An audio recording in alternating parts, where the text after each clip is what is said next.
pag-usapan natin yung word na faith, no? Sabi sa Bible, for example, sa John chapter 14 verse 1, sabi ni Jesus doon, have faith in God, have also faith in me, no?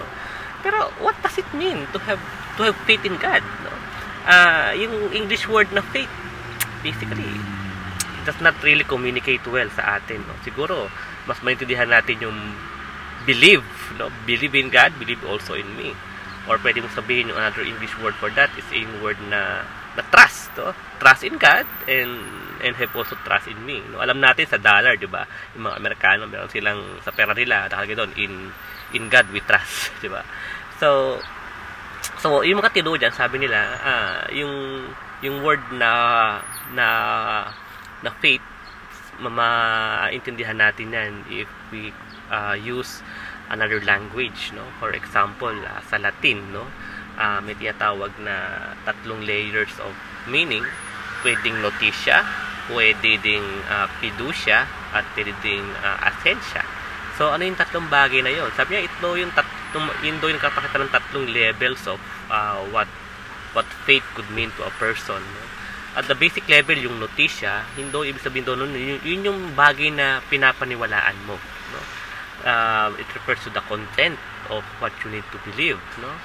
Yung assentia, ito yung act of believing, o siguro sa Tagalog yan, pangahawakan mo o paniniwalaan mo yung bagay na yon, no? At yung fiducia, yung pangatlo, ito yung bagay na talagang pagtitiwalaan mo, ibibigay mo yung pagkatiwala mo doon sa bagay na yon, no? Kumbaga, when the going gets rough, no, hindi mo basta bibitawan kasi talagang naniniwala ka doon, no?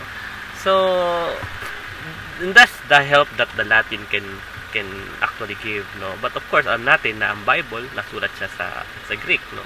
Sa Greek, yung pagbasa mo yung Greek Bible, ang ginamit doon na word sa faith ay na kalimitan tinatranslate na word na faith ay yung word na pistis o pistos, no? Mas complex, mas malawak yung meaning ng word na pistis o pistos, no? Maaring nakakapture na minsan yung Latin na noticia, maaring nakakapture niya yung Latin na noticia, at minsan pati yung fiducia, yun naman ang ibig niya sabihin. So depende kung anong version binabasa mo. Pero siguro ang gusto kong idagdag dito is that mas na maiintindihan natin yung yaman ng isang salita kapag sinasali natin siya sa iba't ibang wika, no? So yung English hindi masyado, no? Kasi you need to use other words like in this particular context, whether you want to use belief or trust, no?